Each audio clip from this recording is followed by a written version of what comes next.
Welcome to Deconstructive Criticism, or dekonstruktiv kritik as it is known in Swedish. I am Aron Flam and today's guest is Spiked Online editor Brendan O'Neill. Brendan had the gall to criticize Sweden's God-sent prophet Greta Thunberg. Brendan's article was such an obvious example of climate heresy that I had to travel to London to confront him about his heinous act of heterodoxy. Against a child, nonetheless. The humanity. I think the word gall is warranted, even though it is slightly racist against French people, even though the Swedish crown is falling like it's on a halo dive without a parachute, or as Financial Times put it, the worst performing major currency in the world so far this year. It has dropped 8% against the dollar and more than 5.5% against the euro, which is its most important benchmark. The demise of the moral superpower of Sweden is a train wreck in slow motion. As the social democracy is failing on all fronts, the left in Sweden has run out of arguments. All the larger social engineering programs are failures comparable in scale only to the denial of the failure. Immigration, terrorism, justice, policing, schooling, gender science, as it is called here, are producing poor results. If not actually the opposite results than intended. The only place left for egalitarian collectivists to run is the Church of Gaia, hoping that the complexity of the question of man's mortality will provide a shield of pure faith against the unbelievers who seem to be growing in numbers. 500,000 Swedes has joined a protest against higher fuel prices on Facebook so far. Going to London is suddenly quite a luxury, even if you just eat pizza. But worth it nonetheless, because Brendan's opinion piece had apparently upset a lot of people, not only in Sweden but in England and all over the place. Greta is quite popular. But I mostly went to London also because Brendan is a charm to talk to. I am recording this introduction a few weeks after the article was published and a week or two after visiting London. So there are two important things you need to know about Sweden before you hear our conversation. Lest you think that I am just pouring gasoline on Brenton's mental bonfire and stoking hate against a child. They are in a sense connected to the phenomena of Greta Thunberg. First, Sweden has reopened the case against Julian Assange. Sweden has been a naughty little social democracy, and helping the United States in prosecuting Julian Assange would perhaps make the rest of the world forget that Sweden has actively worked against Western interests and that its economy is in free fall. Largely because of these policies that, weirdly enough, range from financing Islamism, migration terrorism, narco-policy to spreading gender science. If you think I sound crazy, one of the alleged victims, Anna Ardin, whose case will not be reopened because the statute of limitations has passed, tweeted this when Julian Assange was arrested by British authorities. 12:52 p.m., 11th of April 2019. Anna Ardin, at The Real Ardin. I would be very surprised and sad if Julian is handed over to the US. For me, this was never about anything else than his misconduct against me, women, and his refusal to take responsibility for this. Too bad my case could never be investigated properly, but it's already been closed. End quote. She has since become a deacon, and nowadays she describes herself on Twitter as a, I quote, radical feminist who, I quote, battles the kyriarchy in favor of freedom, climate, animal rights, and feminism, which might sound harmless enough until you know that kyriarchy is defined as, quote, a neologism coined by Elizabeth Schüssler Fiorenza and derived from the Greek words for lord or master, kyrios, and to rule or dominate, archein, which seeks to redefine the analytic category of patriarchy in terms of multiplicative intersecting structures of domination. Kyriarchy is best theorized as a complex pyramidal system of intersecting multiplicative social structures of superordination and subordination, of ruling and oppression. End quote.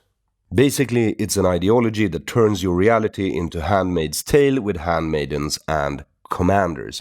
And even that might sound benign to you until you realize that in practice, extended far enough, you'd have to kill all cats because they oppress mice, and all mice because they oppress cheese, and so on until it's all gone. One can never tell what has happened between two people, but Anna Ardin's ideology and long activity as a small group of sextremists that call themselves feminists here in Sweden makes her accusation against Julian Assange somewhat suspect. I know that must sound extremely harsh, but aside from this, she is also a member of the board of the Swedish Christian Social Democrats' Faith and Solidarity movement, formerly known only as the Christian Brotherhood, which is ironic because it has been working with and helping fund the growth of the Muslim Brotherhood, both in Sweden as well as in Europe for at least 3 decades now. The change in name was suggested when they opened up to more faiths than Christianity, which they only did to let in members of the Muslim Brotherhood in Sweden. They are a powerful and influential group within the Social Democratic Party and has been for a very long time. More than 50 years, I'd say. Personally, I think Anna Ardin is dangerously deranged. Anna Ardin wrote an op-ed in the church's newspaper on the 24th of April this year, 2019, where she proclaims Greta a prophet of God on earth. Anna Ardin and Joachim Kroksson, who is an environmental certifier for the church, whatever that means, they write that, I quote, "We want to claim that Sweden has a prophet active right now. Her name is Greta Thunberg and is fully comparable to the prophets of the Bible." End quote. Then they list the comparisons to the prophets of the Bible and add that, quote, "Greta has Asperger's and sees the world in black and white, as she herself has said. That gives her other eyes than many of us others." End quote. They conclude that, quote, "The entire point with a prophet and the point of this article is to never celebrate the individual, not to celebrate Greta. The point is that we have to listen to the message, because the message comes from God. It demands radical conversion to a fossil-free life and society." End quote. These are not secular arguments. They are religious arguments and should be completely unacceptable in public discourse. They are also batshit crazy. They are not Greta's arguments, but it is not like she has denounced the claim either, nor has the team around her. And these facts might be good for you to carry with you into this conversation with Brendan O'Neill. Enjoy. Welcome back to Deconstructive Criticism, Brendan O'Neill, editor-at-large for Spiked Online. Now, last time I interviewed you, I intentionally did not ask you about environmentalism. But now you've had the gall to criticize our child god, Greta Thunberg. And why would you do a thing like that? Because everyone thinks I was attacking herself, young Greta, which, you know, would be a pretty mean thing to do because she's a 16-year-old and she looks even younger than 16, sounds younger. And in a sense I was criticizing her style and her delivery and the fact that she does often look like a cult member and sound like a cult member, you know, standing up on stage and intoning to the world about how we're all going to die in some hell fire and be punished for our eco sins. So I think people who do that deserve criticism or should expect criticism.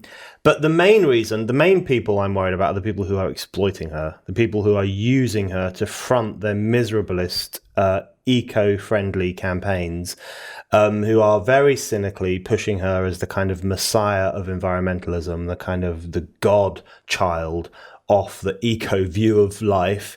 And I think the people doing that are being incredibly censorious, because the aim is to prevent any criticism whatsoever of their political agenda. How? When people use children as moral shields, it's always about deflecting criticism. Because if you've got a child at the front of your political campaign or your moral campaign or your campaign for censorship or whatever it is, your aim is to say this campaign is beyond reproach, because if you criticize it, you're criticizing the children. And that's exactly what's happened. You know, the response to the article I wrote on Greta has been absolutely bananas. It's this crazy Twitter storm. There were numerous articles in the press about this. People have been slagging me off on radio and TV. Now, I can live with all that. That's fine. But it kind of proves the point I was making, which is that she has been elevated into this messianic figure, the kind of prophet of doom who has seen the future and the hellfire that is going to consume the earth. And she's come back in time to tell us all about it. That's really how she is treated. And I think Greens and politicians and the European Union and various other powerful institutions who have no solutions whatsoever to the economic crisis are cynically using her to push this kind of backward, anti-progressive, anti-human agenda. I think that's bad for her, because she is an autistic and incredibly fearful girl, and they're using her fear for political ends, and that will make her thought processes even more damaged. And it's bad for politics because it's designed precisely to end political debate by saying this girl is speaking the truth and you may not contradict her. So it's bad for everyone and everything. Yeah, the fact that she looks younger than her 16 years has to do with her Asperger's, actually, because part of her diagnosis is she has a diagnosis of self-harm.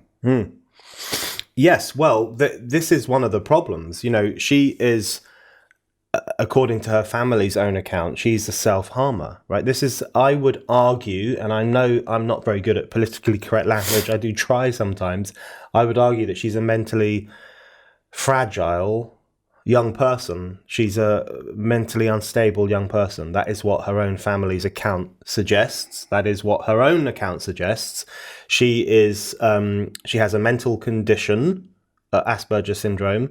She is incredibly scared. This is a young girl who has stood up in front of the European Parliament and cried because she thinks the future, she hasn't got a future.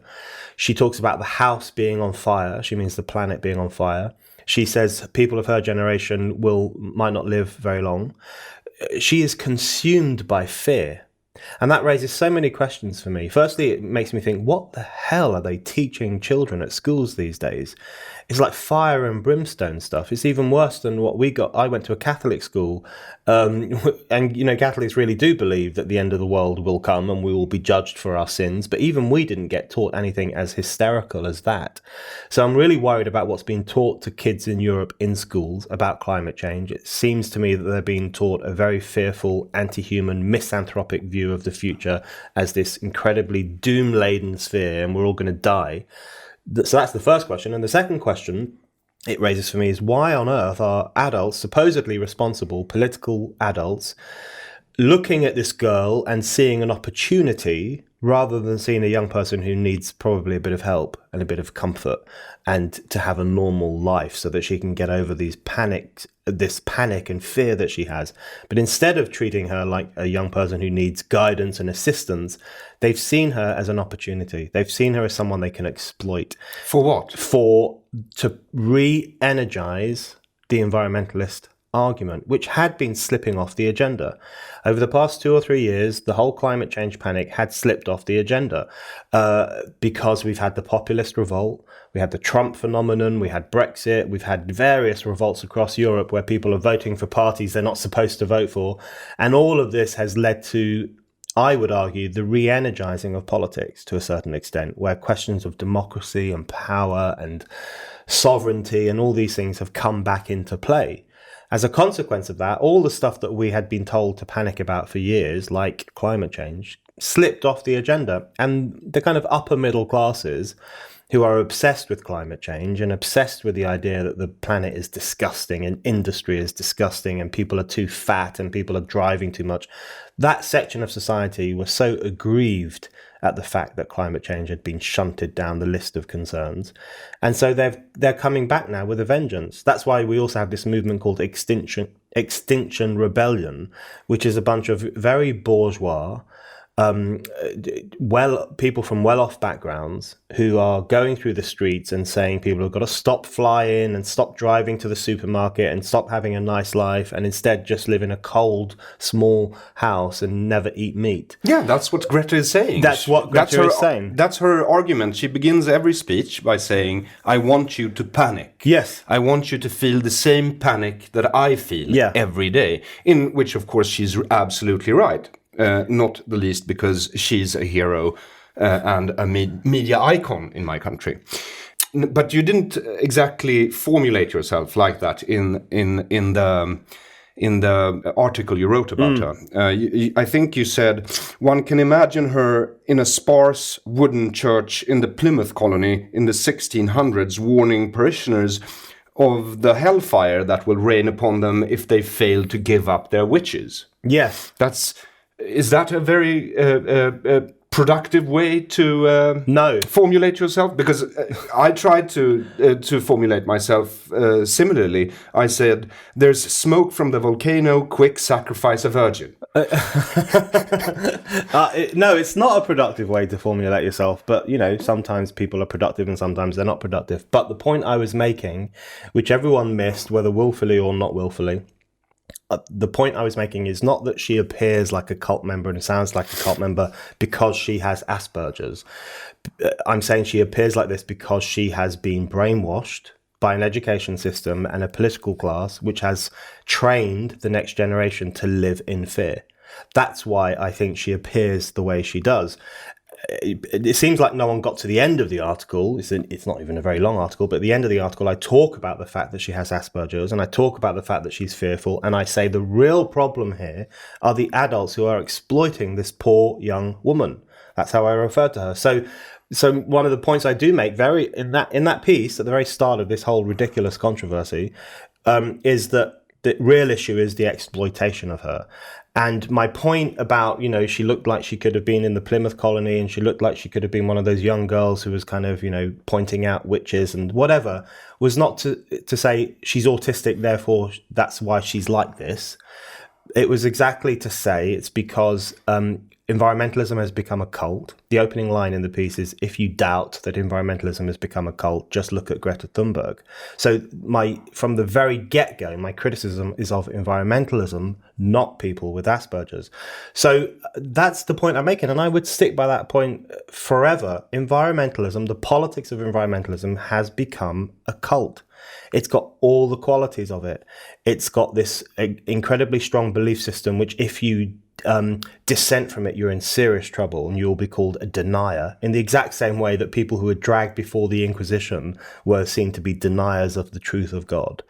It's got an end of the world feel to it. The end is nigh. It's coming. We've got exactly 12 years. How they work this out is a mystery to everyone. We've got exactly 12 years to save the planet. Otherwise, we're finished.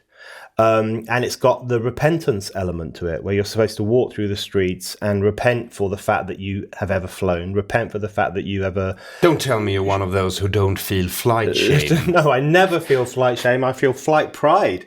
And I feel incredibly lucky to live at a time when humanity has conquered the problem of gravity, can now fly around the world, where meat is cheap and easily available, which it wasn't for generations and generations, where even people in China, in their millions, in their tens of millions, have left behind absolute poverty and now live in cities and eat food and drive cars and all sorts of other things. These are all wonderful breakthroughs, but according to these bourgeois, depressive, hippie idiots, we're supposed to think that's all really terrible. And I just want some perspective on this. I want to put what I would consider to be the humanist, progressive view, which is that it's a good thing that human beings now have more choice, more freedom, more ability to travel, and more access to cheap food, more air conditioning, more heating. All of those are good things which have improved people's living conditions. And my argument would be that we need to ensure that everyone has access to those things, including the 3 billion people who still live on less than $10 a day, rather than saying, how can we stop economic growth? The question, I went to one of these Extinction Rebellion marches in London, and I said to some of the people there, how can you march against economic growth at a time when 3 billion people still live in extreme poverty? To me, that is such cognitive dissonance. It's so What strange. did they say? They had no answer, except, some of them would fudge it by saying, well, the problem is that we in the West have too much and we need to give some of it to the third world, as if you could have these kind of transactions between It's called socialism. But even though some of them, I'm sure, were socialists, even then it's bizarre, this idea that you could have, a rich family in Islington in London could somehow give some of their stuff to a really poor family in Botswana. I mean, the practicalities of it simply don't work. So especially if you can't fly the stuff down. And you can't fly it. How are you going to get it there? It would take months and months. So my argument is we need more industrialization, more progress, more economic growth, for the simple reason that there are still human beings who live in extreme poverty, which I think is unacceptable. Now, if you say that to people these days, they will say you're a climate change denier, you don't care about the planet, you hate Greta Thunberg, all these kind of... Well, do you deny that there is an element of human activity in the climate change we are going through now? They are saying that we're going through climate change now, and it's already here. Yes. I always have described myself as a climate change skeptic rather than a climate change denier, because it seems... I don't understand science particularly well, but it does seem pretty clear to me that climate change is happening, and it seems pretty clear to me that there is a human contribution to that. So I don't doubt the kind of basics of their argument. What I do doubt is their extrapolation from that to create this narrative of fear and doom and this kind of pseudo-religious idea that the world is coming to an end, because that's a moral interpretation of scientific claims and scientific discoveries. That's a highly moralistic interpretation. And then I also seriously question their argument that the fact of climate change means we have to have less economic growth, means we have to rein things in, means we have to stop flying. It doesn't mean that at all. No, we have to stop everything. We have to stop everything. That's the argument Greta is making. We have to stop everything. Yeah. Everything. Because she is their prophet of doom. She is the person who they have very cynically and quite recklessly anointed as the godchild of their doom-mongering script, which they've been pushing now for a few decades.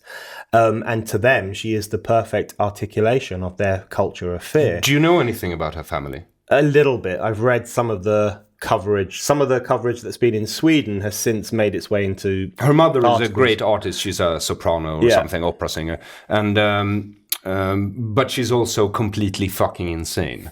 No, I'm serious. Right. The editor of my podcast also edited her the reading of her book.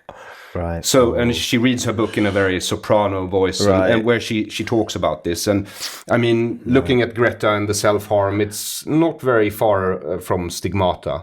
Yeah. You know, yeah. You remember stigmata? Yeah. It's fairly close, I'd say. And her father manages Greta's career, and Greta is she's in a state school for kids with autism, and they've given her leave to take school strikes on Fridays. And the father is also associated somehow with some PR company that took in money, as you said, because they want to sort of, they want a clean and neat demographic to sell eco-friendly merchandise to. Well, you know, it's the stigmata thing, I think, is a very good description of it. And the other thing, because after I wrote my piece, which, by the way, was basically a filler article, we felt that we didn't have enough articles one day. And so I was talking to my deputy editor and he said, let's do something on Greta Thunberg. It wasn't even this conscious planned thing. I wrote it in about half an hour and then everything went nuts. But some of the responses to my piece have been written. The Guardian has published 2 articles by people who suffer from autism. And they are, those articles and others that I've seen in response to what I wrote are making the point that it's partly Greta's autism which makes her special and which makes her so insightful. So one of the arguments I've seen, and I've seen Greta herself make this argument, is that the fact that she's on the spectrum gives her a special view of the world, which means she can understand things better than other young people can understand things. And she explicitly says this. She explicitly says people just don't understand, they lack the information, they can't see what she sees. So there's a real sense of the religious visionary. You know, she can see what's happening. She can see the future. She can understand things in a more profound, other planetary way. And so even that has a religious vibe to it. It is. It has, because she says in interviews, if you dare to question her, if you ask, but what are your arguments? I mean, and she says, well, this is a binary question. Yeah. This is a black and white question. Yes, and you know what's also really interesting is that people often say to me, and they have done over the past week, they will say, well, you know, what kind of cult is built on science? The environmental thing is all about science. But even if you look at the way in which they use science, they use it in a religious way. It's really striking. They always talk about the science. So it has the word "the" at the beginning. So it's this kind of definitive, it's like the word of God. The science says this. And they completely misrepresent what science is supposed to be. Science is not supposed to be this rigid, definitive declaration of what human beings must do. Science is supposed to be a discovery about the natural world, which tells us something about the natural world, which tells us something about medicine or nature or some other area of life, which then human beings can choose to act on in various different ways. But that is a moral question. That's a political question. That's a question of what humanity thinks it needs and how it will use the science or not use the science. But the way they talk about science is as a form of gospel truth. And I've seen environmentalists marching in the streets with placards that say things like, listen to the science, or 96% of scientists agree with us. Or, you know, how can Donald Trump go against the science? And that's when it becomes this kind of stricture, this religious instruction that you must obey the science. So not only is that bad for politics, because it means anyone who criticizes their political agenda is written off as a Philistine and anti-science and a denier. It's bad for science too, because the more that science comes to play this political role, the more polluted science will become with political agendas. And I am pretty certain that there are lots of climate change scientists, climate scientists, and other scientists to do with the atmosphere and so on, who now recognize that they can become famous and glorious and wonderful if they say the right thing, if they come up with the right conclusion, which of course is that humanity is a piece of shit and is destroying the planet. If their research points in that direction, it's thumbs up. Greta Thunberg will be quoting them. In IPCC or whatever it's called will be falling at their feet. They will be quoted in The Guardian. They might even get on TV. But if they come up with something which says, it's not that bad, the end of the world's not that close, and here are lots of various technological things we can do to offset the problem, no one will listen to them. But what about the hole in the ozone layer?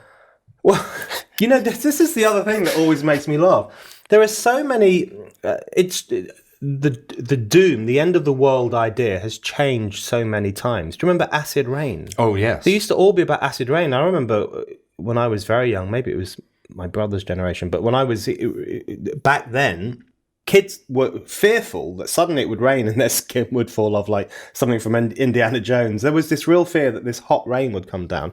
No one really understood what acid rain meant. Then it was global warming, which no one really uses that phrase now anymore, global warming. They now talk about climate change because there have been years in which the didn't warm very much after all. So the language changes all the time. And you can go back even further before acid rain. You can go back to the 1960s and the whole panic about pesticides. You know, the book The Silent Spring, published in the US in 1960, I think, which was about the danger of DDT and pesticides. And that was the great panic for the hippie generation, how these human-made pesticides would destroy nature and kill all the birds. Well, that didn't happen. And you can go back even before that to the population scaremongers, Thomas Malthus, the Reverend Thomas Malthus of in the late 1700s and the early 1800s, who wrote the first modern panic pamphlet about population growth. And he said there's not going to be enough food to feed the growing number of human beings. Well, back then there was, I think, less than 1 billion human beings. What he didn't foresee was the Industrial Revolution, which radically transformed how we make things and how we transport things. He couldn't foresee that because he was a pretty miserablist, anti-humanist person who thought humanity wasn't up to much, wasn't good at many things. So he couldn't foresee that Industrial Revolution, which meant, in fact, that we not only could feed everyone who lived, but billions more. So every prediction they've made, the population time bomb, acid rain destroying us, pesticides killing all the birds, global warming, which is now gone. Ozone layer. You know, when I was at school, I remember everyone used to be scared to put on deodorant and hairspray because we were convinced that every time we pressed the button on the spray, there'd be another bit in the hole, in the ozone. I mean, we really did think like that. It was all bullshit because what is happening as a result of all these things is there's an already existing culture of doom. There's an already existing culture of doom, and it's been around for a few decades because the bourgeoisie has utterly lost faith in its own project and now thinks that it's not actually possible to keep progressing society, and therefore we have to kind of hide and rein in and be quiet again. So that already existing culture of doom and lack of self-confidence and so on is always looking for an outlet through which it can express itself. So it latches onto different things. It latches onto the population time bomb, and then it latches onto acid rain, and then it latches onto the ozone layer.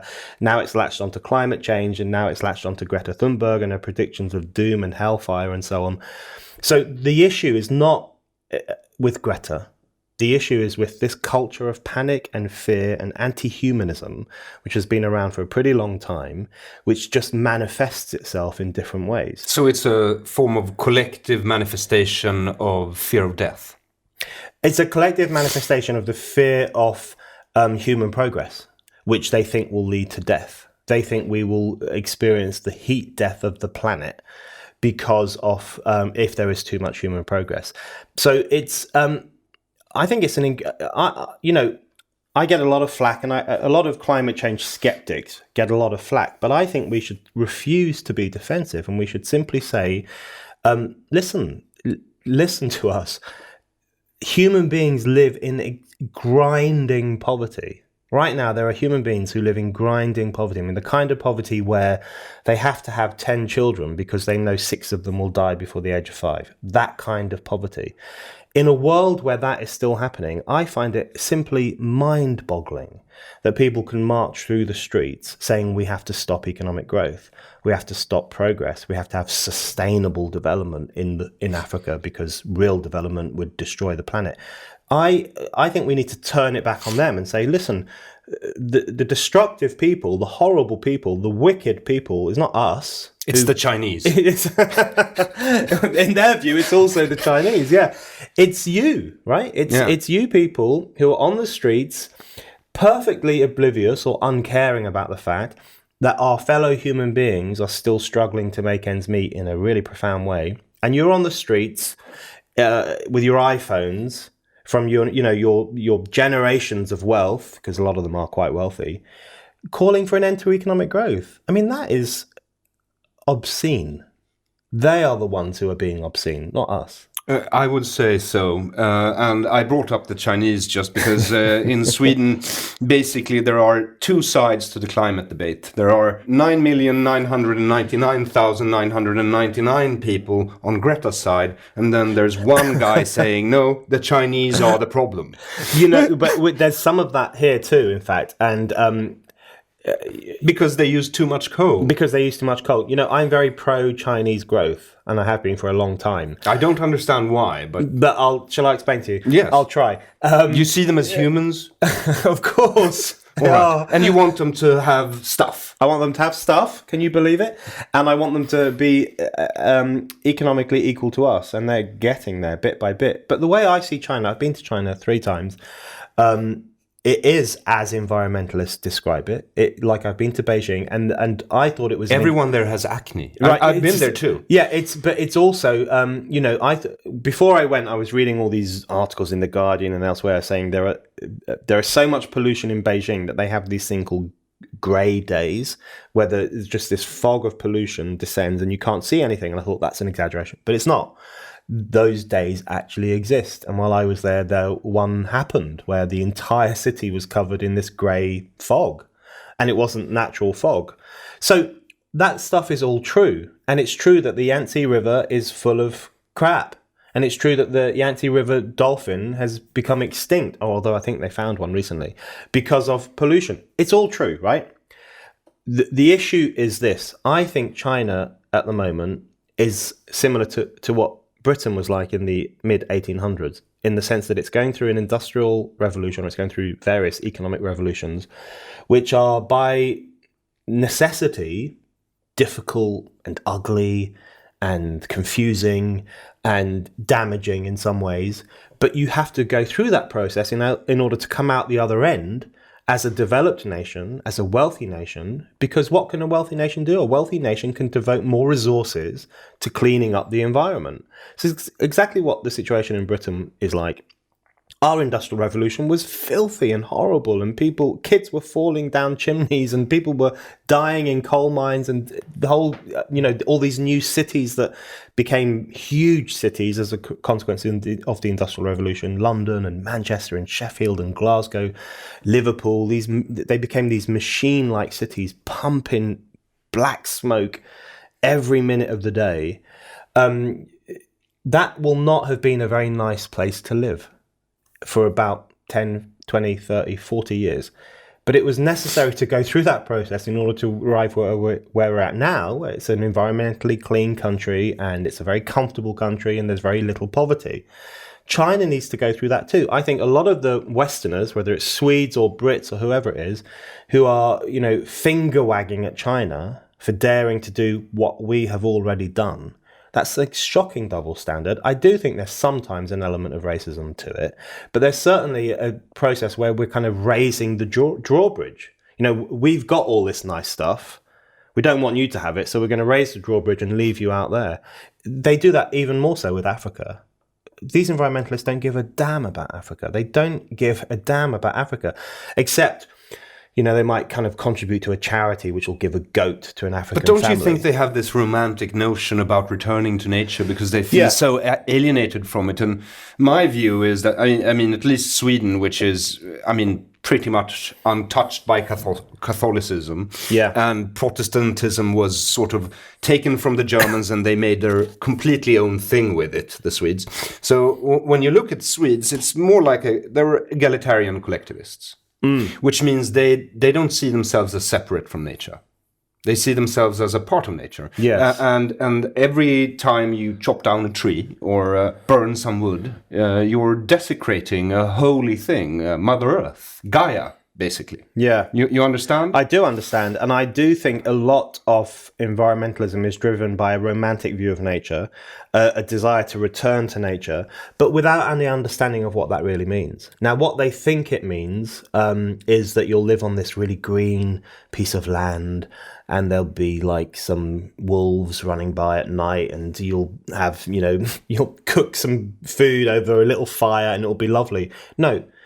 Living at the mercy of nature is not lovely. Living at the mercy of nature is terrifying and barbaric, and your life will be short and brutish. Sounds like Hobbes. Right? It will, it's like...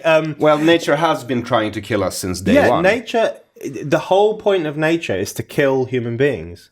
That's what it does. And it does it incredibly effectively. And civilization, if you had to sum up civilization in one sentence, it would be mankind's escape from nature. Now we are off nature. We are natural beings. We are part of the natural world, whether we like it or not. But we no longer live at the mercy of nature. We've escaped nature's whims. We've escaped nature's tyranny. Yeah, that's what civilization is. Civilization is us removing ourselves from nature in a way that other animals are incapable of doing. Now, my great concern for humanity is that not everyone has managed to do that, right? So if there is an earthquake in Los Angeles, 27 people might die. If there's an earthquake in Haiti, 100,000 people will die. Now, the difference is that Haitians haven't escaped the whims of nature as much or as successfully as people in Los Angeles have. So that's the problem. So when people say they want to go back to nature, I always say to them, look, the people who live closest to nature have much shorter lives than you, have much more difficult lives than you, and have much more unpredictable lives than you. We have to do everything we can to remove them from the mercies of nature and allow them to live in an industrialized, civilized space. So I think you're absolutely right. It's a complicated question, though, because people, and this is a fundamental problem for humanity for a long period of time, where we feel alienated from nature as a consequence of the process of civilization.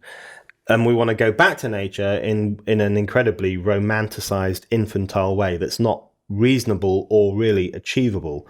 I think what we have to do is talk about more openly about humanity's relationship with nature, how we can ensure that we hold nature at bay, while at the same time feeling that we're still part of it and feeling that we can enjoy it and feeling that it is around us, but it's not going to kill us. That's the challenge we face.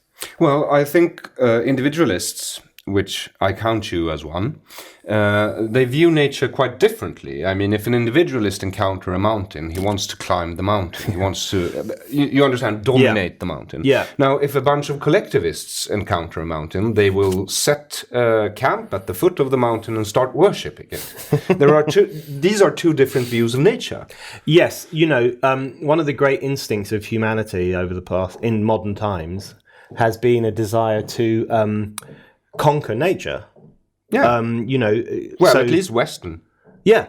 Every single tool and piece of machinery and piece of technology human beings create is about conquering nature, right? The ship is about conquering oceans, which stand in our way. The airplane is about, nature forgot to give us wings, right? That's a real pain because it's good to fly. So we invent them. Flight shame on you. Shame on you. Nature didn't do a very good job with us. It did some good stuff, but not a great job. Because there are still things we can't do. We can't fly. We can't just leap across the ocean. We can't just magic ourselves onto the moon. So we create technology and tools that allow us to do that. And every single one of those technology and every single one of those tools is about defying nature.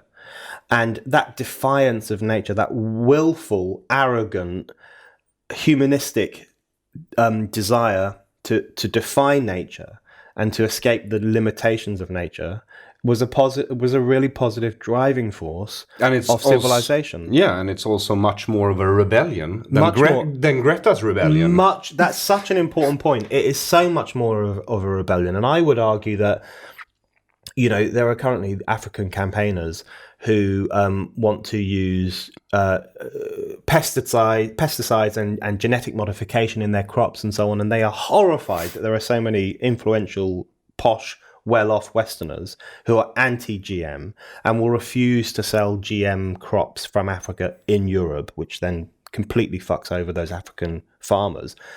I think those African campaigners, whose name is known by no one in the West, are far more rebellious than Greta Thunberg, are far more deserving of our support, and are far more in keeping with the humanist tradition, which is to defy nature and to expand human possibilities. What we have with the cult of Greta Thunberg, and again, I just want to reiterate, the problem with the cult of Greta Thunberg is not Greta Thunberg, it's the influential people who've made a cult around her. The problem with that cult is that it is the latest and the strongest for a long time, the latest and strongest manifestation of a completely unrebellious, conformist, slavish desire to rein in human aspirations. There is nothing celebratory in it whatsoever.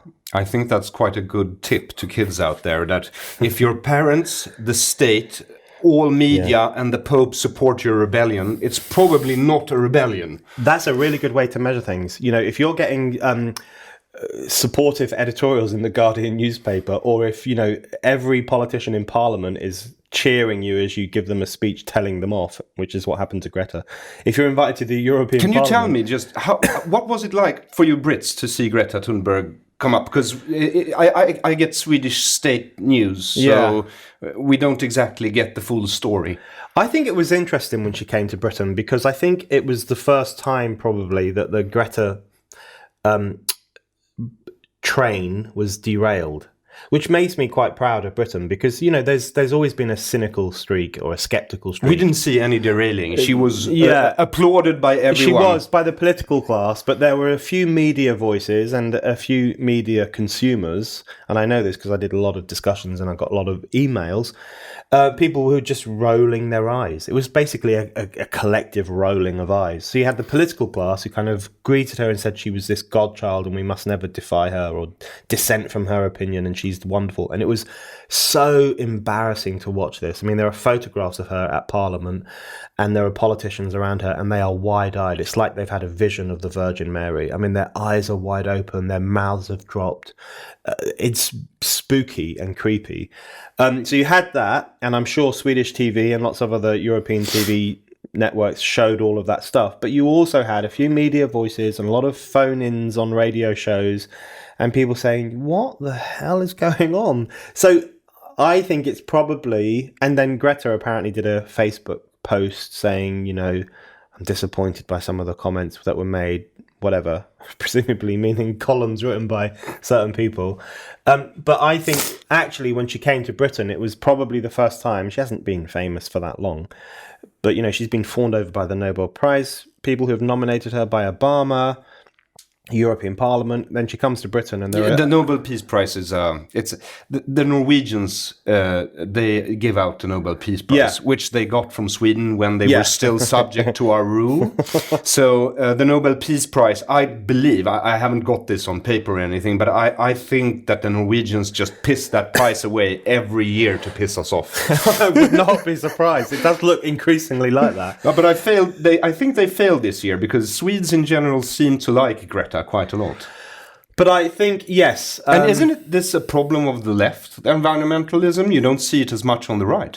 But, you know, this is one of my main concerns, because, you know, I still think of myself as left. I know yes, you're a Marxist. It's a waste of time even to think that, because everyone tells me I'm right-wing. But the issue is, you know, there's this idea that some people refer to environmentalism as a watermelon movement, by which they mean it's green on the outside but red on the inside. So the argument, and this is put by people like James Dellenpole in the UK and quite a few climate change skeptics in Europe, their argument is that it looks like a happy, clappy, hippie environmentalist movement, but really it's a Trojan horse for socialism. I actually think that's really wrong. Why? Because, I'll tell you why, because I think environmentalism is proof of how much the left has lost the plot and has abandoned its founding principles. Because if you look at some of the founding principles of being on the left, I mean, there are quite a few, and they've abandoned all of them. So, for example, one of the founding principles of the left was the idea of universalism, particularly the universalism of class. They've completely abandoned universalism for the particularism of identity politics, multiculturalism, these very divisive creeds. Another principle of the left, going right back to the French Revolution and the aftermath, was the idea of autonomy. The idea that people were pretty capable of running their own lives without needing priests and princes and everyone else to tell them what to do. They've completely abandoned that and now signed up with the state and think we need to be instructed on every area of life. And then the third core principle of the early left was the idea of growth, was the idea of production, was the idea of consumption. Even Marx writes about the importance of production. And if you look at someone like Sylvia Pankhurst, who was the most revolutionary of Britain's suffragettes, she was a communist suffragette, she talked about creating a world in which there would be so much stuff people wouldn't know what to do with it. So this was the vision of the left in the early days. They wanted more production, more growth, and a complete end to poverty. They've abandoned that too, and they've abandoned that principle most explicitly. So they now never argue for economic growth. They just argue for sustainable development, which is a complete nonsense buzzword. And they never argue for full employment. They never argue for industrialization. They never argue for making Nairobi just like New York. They never argue for these things, which the left might have done 50, 60, 70, or 100 years ago. Instead, they talk about saving the planet, reining in human aspiration, shrinking the human footprint. That's the human footprint to them is a dirty thing, a destructive thing. To me, the human footprint is a wonderful thing because it has tamed the planet. It's humanized the planet. It's made the planet livable for 7 billion human beings. They want to shrink the human footprint. And I think that reveals that this is not a left-wing project in the sense that we would have understood it. It's a misanthropic, illiberal project which is about crapping on humanity rather than liberating humanity. Well, you know me and my stand on socialism, and I have grown up in a socialist country. Mm-hmm. The actually, I think, social democratic nadir of the world. I mean, we were the first social democratic country in the world. It is the longest standing social democracy, 40 years of uninterrupted social democratic rule by democracy. The Swedes, as one person, just said, this is our party, we don't need other parties. So that's kind of collectivist in itself. Because I know that, and I've listened to quite a bit of you, you've said that the political colors, red and green, don't mix. Yeah. Is it because you feel it's unfair to people who suffer from color blindness? No, I think this is one of the arguments that I think irritates. One of the arguments I make that really irritates environmentalists, which is I think they are reactionary, and they echo the old right, in fact, and they think of themselves as left wing. So was Malthus right? Malthus would have been a reactionary. Malthus is... He was a priest, right? Yeah. He was, for the younger listeners, he's kind of like Thanatos in Avengers. Yeah, or exactly. Thanos. He's exactly like Thanos. And the reason he was so angry about... it's not a coincidence that he published his work at the end of the 1700s, because he was really horrified primarily by the French Revolution and by the revolutionary atmosphere in general, which he thought was incredibly dangerous. And so he expressed his disgust for this revolutionary atmosphere by coming up with this notion of finite resources, limited resources. We can't have a bourgeois revolution, really, because it would create too much stuff and too many people, and it won't work out. But, one of the point I've made to many Greens, some of the most important things written by Marx was in response to Malthus. They lived in different eras, but Marx described Malthus's theories as a libel on the human race. And Marx's point was that this notion of finite resources, this notion that there's only so much we can do and then we've got to stop, is really is wrong and anti-human, because it doesn't take into account humanity's ability to progress and to discover and to do things differently. So the example I've used quite a lot is uranium, right? 2,000 years ago, uranium was used to make glass yellow, or to make mirrors yellow, because it looked beautiful like that. No one knew that you could use uranium to light up entire cities or destroy entire cities. They had no sense that it had any other quality. It's only later, through progress, through huge amounts of scientific progress and technological progress and political progress, you eventually arrive at a situation where you realize you can tap this resource. Same with coal. 2,000, 3,000 years ago, people didn't know that coal contained trapped sunlight that was thousands of years old. They just knew it was black and had a weird thing a shiny bit in the middle, which looked nice as a necklace. Roman women would wear coal necklaces. Yeah, I didn't know that until I watched some of your stuff. Yeah, they had no idea that coal contained millennia-old sunlight. We discover it later, and then boom, magic. Here you go. Coal now can do all these wonderful things. The potential for us to discover the same thing about other resources is huge. Only, however, if we get over this kind of downbeat, anti-humanist, miserable agenda, which says that everything human beings does is destructive. It's only if we get over that and rediscover the kind of instinct for exploration and the instinct for discovery and the instinct for growth that we might make those future discoveries. But my argument, and I know this is a controversial argument because it sounds nuts, is that resources aren't finite in any meaningful way, because the usefulness of resources is dependent upon how we think and how we progress. So they aren't fixed. The question is whether we discover the capability to explore them and use them more fruitfully. Yeah, I think uranium is a great idea. Is a great example. Also, if you mix the colors red and green, you get brown. In reality, if you're an autist listening to this, yes, it's yellow in the physical sense. But I disagree that the green and the red, that there isn't like a watermelon thing, and I'll tell you why. It's because of the Green New Deal, basically. That you've heard of the Justice Democrats with what's her face, Alexandria Ocasio-Cortez. Yes, yeah, because that's a mirror image of FDR's. Yes, but the thing New Deal, right? Yeah. It is. It's borrowing the language of FDR's New Deal, which has a great deal of moral authority still in US politics. So if you use that language, it kind of wins brownie points straight away. Her exact words, I think, is it is very important to draft the Green New Deal on the existing system of economic and social injustice. Yeah, but she's an idiot, I'm afraid to say. I mean, really, I'm amazed that she's become this extraordinarily popular figure. Well, I'm not amazed, in fact, because, she's actually a very shallow politician, in my view. And if you look at the arguments that she's made for the Green New Deal and others have made for the Green New Deal, they're not very substantial arguments. They're not well stacked up in economic terms. And it is really just a huge virtue signal. We love the planet and therefore we're going to do this thing, which they're never really going to do. But the point is that the argument I make, it's like, when right-wing friends of mine will say identity politics is neo-Marxism, right?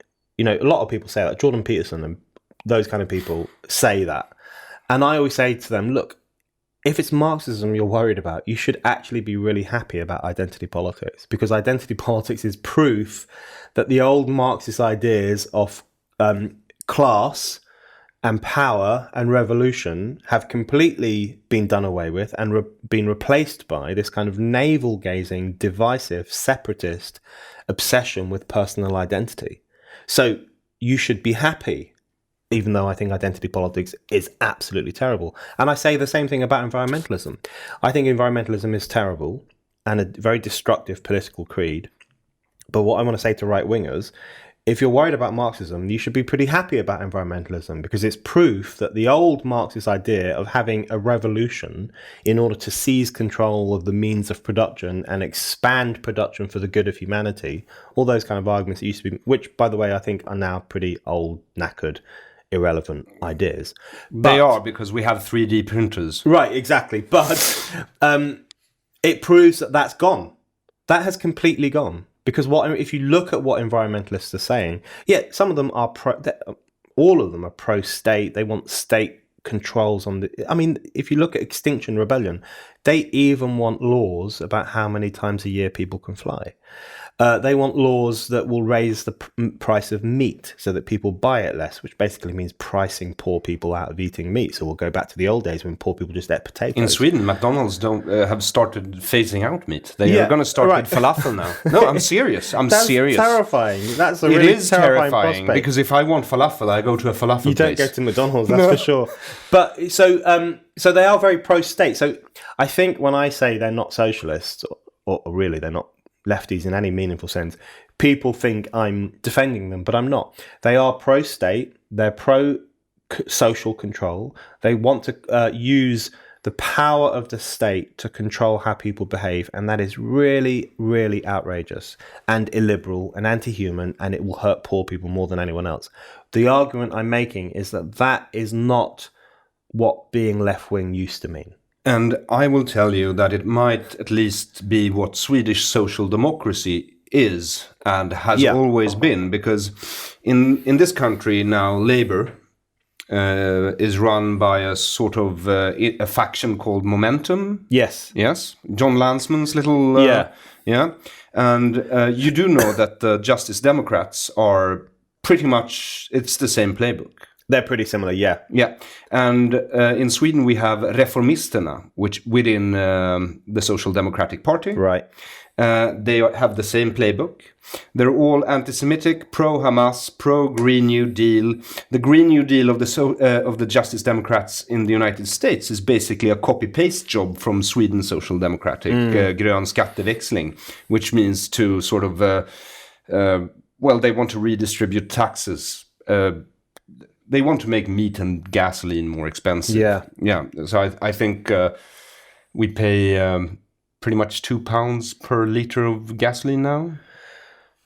Well, the thing is, all of that's true, and all of that's happening, and all of that's bad. And I do think there is this interesting development. The fascinating thing in Europe at the moment is that social democracy is collapsing. Yes. I mean, in so many European countries, Germany and France, most notably, the social democratic parties are screwed. I mean, they are screwed in a historically unprecedented way, and that's fascinating. But then another interesting thing is happening, where the social democratic parties that still exist or are doing okay are developing these kind of supposedly radical wings. So Momentum is a very good example. The Justice Democrats, similar things seem to be happening. Reformists is what they're called in Sweden. Yeah. So it's all very interesting. But the thing is, I have two views on Momentum, because Momentum is a very good example of this, and they're pretty worrying group in my view.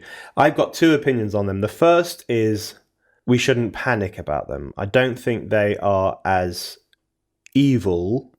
I certainly don't think they're as Marxist as the British press. They're not Marxist. They're not Marxist, and the British press will often refer to them as Marxist. And I want to just say, stop doing this, because Momentum loves it when the British. I'm not a fan of Marxists. You know that, except for you, except for me. But they're not Marxists. No. They're Scandinavian social democrats, and I can tell you why. They want a corporatist state, which is what we have in Sweden. Yeah. And the reformisterna, the reformists as they're called in Sweden, all they're calling for is going back to original Swedish social democracy, which is a collectivist system of corporative control of society. Yeah. Which Sweden has. I personally hope that the Anglo-Saxon countries and the states aren't able to adopt this. You're too individualist, I think. But I think that's absolutely right. That's a very good description of what Momentum is and what Momentum wants. And the way I see the modern left, particularly in Britain, where I know more about the modern left, but I think it's happening in Europe too, is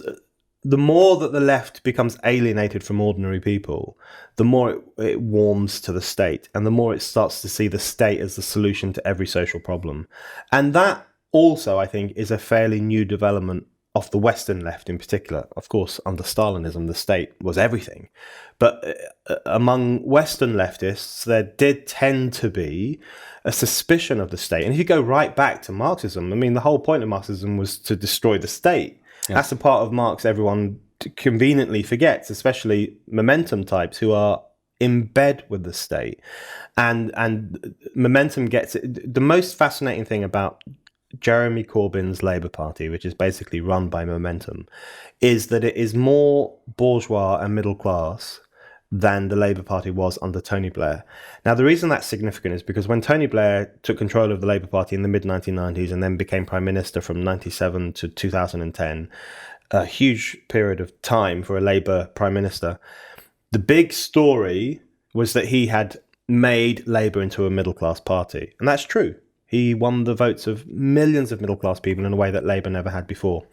What's fascinating is that under Jeremy Corbyn, the supposedly radical man of the people, it's become even more middle class because Momentum gets its support mostly from the middle classes, public sector workers, so people who are employed by the state, academics, many of whom will be in the employ of the state in one way or another.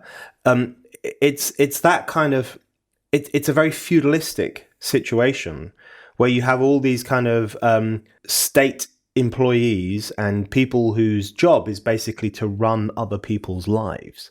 They are the ones who are rallying behind Momentum, whereas the working classes and the less well-off sections of society, who actually don't like having their lives run by the state and would rather be left alone, they're drifting away from the Labour Party and they're voting for the Tory party or for UKIP or for Nigel Farage's Brexit party, which is going up in the polls.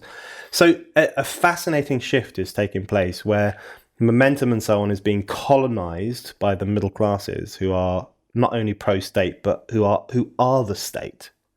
And people who are and they really are the state. They are the they? state. And that's what they are. And in a way, isn't it true that they are right about the world ending? It's just not the world. It's their world. Their world is ending, and they're absolutely terrified, and they are becoming unhinged as a consequence. And this is what's so exciting about Brexit. This is why. How's that going, by the way? How is Brexit going? We're all wondering. You know, there's two ways to see it. The first, it's going terribly because they refuse to implement it. So it's just falling apart. But the other, so that's the rational, realistic assessment. But then the other way of viewing it is that it's going fantastically well because it's done what it was largely about doing, which is completely and utterly rattling the political class to an unprecedented degree. It has shaken them up so much, you wouldn't believe it. I mean, they have lost the plot. And so if you look at Brexit as a people's rebellion against the elite, and I think that's exactly what it was. It was a people, think about 2016, June 2016, the referendum. For months before the referendum, pretty much every wing of the establishment was begging us to vote Remain. Because you would get gonorrhea if you didn't. We would get gonorrhea. And now you have gonorrhea. We've all got gonorrhea and we don't mind. But it was like, it was so stupid of them, because you had the whole political class saying, please vote Remain. You have to, we're begging you. You had the whole business class. You had the whole Brussels machine. You had Barack Obama, the United Nations, the IMF. I mean, every global institution, every British institution basically saying, please vote Remain. And of course, people are watching this, ordinary people, and thinking, we've been waiting for years, decades, in fact, for an opportunity to rebel against the political establishment. And they've just handed us one. They've handed us a binary referendum, and they've told us that one choice will make them really happy and keep things as they are, and the other choice will make them really sad and turn everything on its head. It was a no-brainer. People traipsed to the ballot boxes in their millions to say, fuck you, to the entire establishment. And it's had exactly the desired effect. It has dislodged the establishment. It has completely and utterly destroyed their moral and political authority in a way that I find incredibly exciting. And it is a really rebellious moment. But what's weird about it is that within the media world and the political world, pretty much everyone is a Remainer, right? They're mostly Remainers. So all that you hear in public discussion, because those people are dominant in public discussion, is how terrible Brexit will be. It's the end of the world. In the real world, among people who have no newspaper columns, who never appear on TV, who don't have a seat in the House of Lords, so you never hear from these people, they think Brexit is a great idea. And they want it to happen. So the country is extraordinarily divided in a way that I think hasn't happened in this country, arguably since the Civil War in the 1640s, when we were divided between monarchists and parliamentarians. I think the divide between Remainers and Brexiteers is that same divide, just expressed in a different way. Because on one side you have Remainers who don't want too much democracy because they think we're all untrustworthy, stupid, fat idiots who need to be re-educated in matters of health and environmentalism and everything else. And on the other side you have Leavers who actually like the idea of democracy because they recognise it's their only form of political power and who want to be left alone by the establishment. It's as important a divide as the Cavaliers and the Roundheads was in the Civil War. But don't you see that the crisis of the establishment, as you call it, this is the environmental movement and how unhinged, as you say, it has become. Isn't it like a direct consequence? I mean, there is something of a watermelon here. That's what I'm saying, because they want to use the old system, and let's face it. So there's a few differences between our countries. The United States, Britain, and Sweden. Now, the United States was an individualist country up until First World War, where it had to build a federal state. And in 1928, Herbert Hoover gave a speech called Rugged Individualism, in which he points out the difference between European politics and American politics. In American politics, the conservatives and the liberals, they are sort of circling a middle point of freedom, because the conservatives in the US understand that freedom guarantees them the right to preserve their tradition, and the liberals understand that freedom guarantees them the right to develop new traditions. While in Europe, we have a different political spectrum, where conservatives and liberals, or later on socialists, left-wing, circle a midpoint of a big state. And also the big states that were built after the Second World War in Europe, with the help of the US and Marshall money, were all social democracies. They were a compromise between, they wanted big states. And the US ended up there with FDR as well. Because Herbert Hoover, he said that in this rugged individualism speech, he said, it's time for us, the First World War is over, it's time that we de-develop all these federal institutions that we have built up. But then the Great Depression came and he lost, and FDR came in, and so did the New Deal. And now we have they used to be terribly affluent countries with big nanny states, as you would call them. Yes, and to the extent that environmentalism is one of the new justifications for having a big state or for more state intervention, for example, controlling the price of food or controlling what you can do and so on, that's true that environmentalism lends itself to the expansion of state power, unquestionably, and that's a bad thing. But I think you're right to talk about the post-war period in the European context, because that is incredibly significant. Because what really happens in the post-war period is that, the elites of Europe took the wrong lesson entirely from the Second World War, and particularly from the Nazi experience, because they looked at the Nazi experience and saw it as a product of democracy and as a product of mass politics. That was their great fear of Nazism. They thought it was a product of people going mental. That's how they understood it. So as a consequence, the institutions that they built up in the post-war period tended to be about insulating politics from public pressure. So if you look at the European Union, right back to the EEC and even before that, or the development of the idea of human rights and the Convention on Human Rights, which actually limits freedom rather than expanding freedom, or if you look at the growth of the judiciary, which increasingly plays a key role in political decision-making, or if you just look at the growth and the growth and the growth of the welfare state and welfarism, which means that increasingly more and more people's lives are governed in some way by the state. All of these things were about insulating the political realm from public pressure.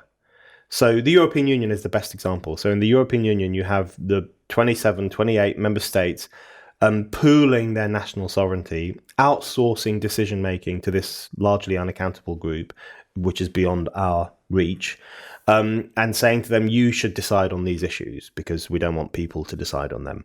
And that's the clearest example of the post-war dynamic being the creation of these massive bureaucratic structures which are designed to do politics in a way that is far away from ordinary people. And they're all modeled pretty much on Swedish social democracy, which is a totalitarian concept. But see, this is what's so exciting about the populist revolt that's happening in different ways across the Western world, whether it's the vote for Trump, which is a bit complicated and strange, or Brexit, which I think is uncomplicated and wonderful, or the rise of various populist parties in Europe, some of which are good, some of which are not so good, whatever.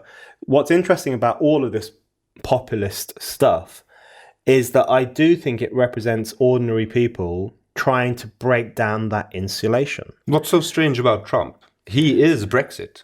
No, he's not Brexit. Well, but he sort of is. The Republicans hated him, the Democrats hated him, and the establishment basically told the voters, we absolutely do not want this person. Completely agree with you. The dynamic behind Trump is the same as the dynamic behind Brexit, which is voters saying we really, really have had enough of the old establishment and we're going to do the thing you've told us now not to do. So the dynamic is the same, but Trump is more complicated because... Right. If you vote for Brexit, you're just voting for an idea. You're not voting for an individual. You're not voting for any policies. You're not voting for a political party. You're not voting for anything like that. You're voting for an idea, which is leave the European Union. It happens to be, as we've discovered, the most radical, unsettling idea of modern times because it has unraveled everything in British politics. I mean, literally everything has unraveled. So it's an explosive idea, but that's all you're doing. You voted for it and you went home again. It was thrilling. It's the first time I've ever actually got excited about voting. Shaking as I was holding that piece of paper. And what did you vote for? I'll leave listeners to guess. Whereas if you vote for Trump, your instinct is the same as our instinct was, screw you.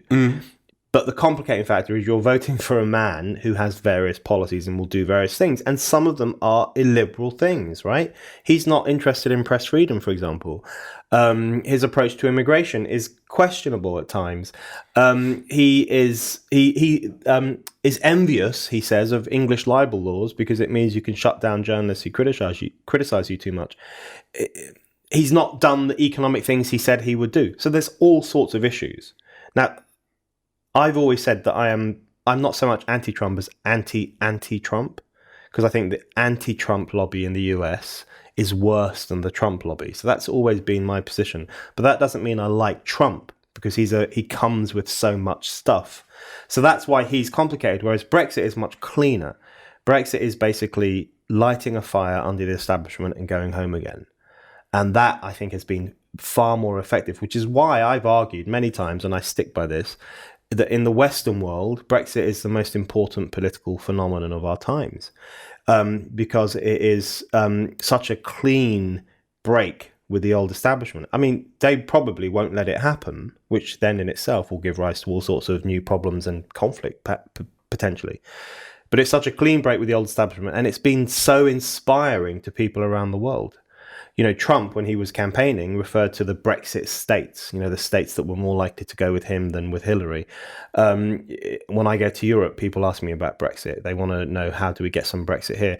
I did a speaking tour in Australia a couple of years ago, and every single person wanted to talk to me about Brexit. I mean, it is this phenomenon. But Australia aren't exactly in the European Union. No, they're not in the European Union, although they are in the Eurovision Song Contest. But yes. But they see Brexit as akin to some of their own history, because there's a strong tradition in Australia of larrikinism.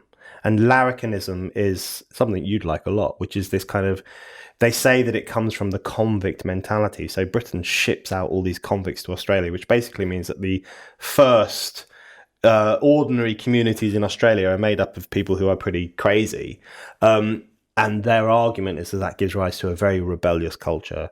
Australia is a phenomenal place. People don't accept political correctness. I've never been in the way that they do in Europe. They're very questioning. They have D.H. Lawrence went to Australia and wrote a book called Kangaroo. It's a very good study of Australia. I've only read another book by D.H. Lawrence. The famous one. Yes, the one about sodomy. That's right. But he made the point that in Australia, nobody rules.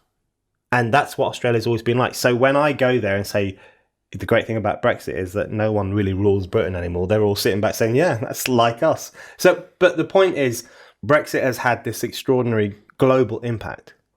And it has petrified elites around the world who are now worried that something similar might happen in their countries. And it has energized people around the world who now think, oh, it is possible to screw over this establishment who's ruling over us. So it's had this extraordinary impact, which I think is exciting. And that's one of the reasons why I think Brexit has got to be defended. No, I think you're right. And and do you think Corbyn, if elected, will enact? No, he won't, right? He will not. And, this is the really tragic and horrendous thing about Corbyn. The only... Apart from being a fucking Jew hater. Well, the anti-Semitism crisis is one thing. The only interest... Because Corbyn has been on the backbenches of Parliament since the 1980s. I've told this story a million times, but I remember when I was 15, whatever, me and a friend went to, and that's a long time ago, me and a friend went to a meeting about the first Gulf War. So this would have been 1991, I guess. And we felt that we were anti-war, so we should go to this meeting. We were very young. We thought, let's get involved. And Jeremy Corbyn came out to speak, and me and my friend looked at each other and said, oh, not that old fool. That is a long time ago. And even then, we thought he was an old fool. So the fact that this old fool has now risen to the top of the Labour Party is completely bizarre and very strange and very odd. But there was one interesting, deeply principled thing about this old fool. For his whole political life, he was implacably opposed to the European Union. He voted against every single treaty in Parliament. He voted against the EU all the time. He did these wonderful speeches about how awful the EU was, how bureaucratic it was, how it was designed to protect bosses and bureaucrats rather than ordinary people. Because he comes from a Labour tradition, which includes people like Tony Benn and Barbara Castle, who are these hugely famous, important Labour figures in mid-20th century Britain. He comes from that tradition. But then, lo and behold, we finally get a referendum on the EU in 2016, and he ditches all his principles and campaigns to remain. And what does that teach you about socialists, Brendan? It's the most unforgivable thing he's done, leaving aside possibly the anti-Semitism crisis. It's extraordinary, and not enough people talk about it, in fact. Not enough people talk about the fact that he absolutely ditched his principles. So no, and the reason he did that is because the Labour Party has become this metropolitan middle-class machine, and the metropolitan middle classes are pro-Remain, and he wants to keep them happy. So if Labour gets in, they will screw over Brexit in the same way the Tories are doing. I believe you're right. I also want to tell you that you should be warned. Jeremy Corbyn is a classic Scandinavian social democrat, which is why he socializes with Hamas and the likes and opens the door to Islamism, like Olof Palme did for us in the 70s. You know, it's extraordinary. At the time that we're speaking, it's been revealed that Trump is going to come to the UK. He's going to have a state visit, which is only 2 other presidents from the US have had state visits, Obama and Bush. I can't remember if it's Bush Senior or Bush Junior. But anyway, it's a relatively rare thing for it. So Trump's going to have a state visit, which means the red carpet will be rolled out. The Queen will be involved. There'll be a huge dinner in Buckingham Palace, all this kind of stuff. So, of course, the left are going completely nuts. They're going to protest. And some parliamentarians have refused to go to the state dinner, which is a pretty big deal to turn down an invitation from the Queen. It's an insult. It's an insult to Trump, and it's an insult to the Queen. I'm not actually bothered about insulting the Queen because I'm a Republican. Or Trump. But it's about relationship between countries. Right. But what's striking is this. Corbyn has refused to go for dinner with Trump. So he's not going to the state dinner. Corbyn went to the state dinner for the Chinese premier recently, a couple of years ago. The Chinese premier oversees a country in which there is no democracy, no freedom of speech, and no serious political choice. But it's a one-party socialist state, right? So it's the state he wants. It's the double standard is extraordinary, and of course, as many people have pointed out, and as you have just pointed out, Corbyn has had dinner with people from Hamas, which is an explicitly anti-Semitic organization. It's in their constitution. He has rubbed shoulders with Islamists. He has shared platforms with people who think the Jews are the cause of all evil in the world. So people are now quite legitimately saying to him, why do you refuse to have dinner with Trump, who you think is a racist? You might be right, you might be wrong. But you're willing to have dinner with other racists. And he has no answer for that, because those double standards that are coming from Jeremy Corbyn's party are now starting to really piss people off. And his Labour Party, the momentum movement, I think, is finally fading away, and it's losing its momentum and it's losing its support. And I don't think it's going to last much longer. So what do you think it would take in the States to stop the Justice Democrats? Because if they turn the US into a corporatist state, then we're all fucked. I think, but you know, the interesting thing, I'm not a big fan of the Justice Democrats, but you will disagree with me on this. I'm very interested in Bernie Sanders, because I have to clarify what I mean by that.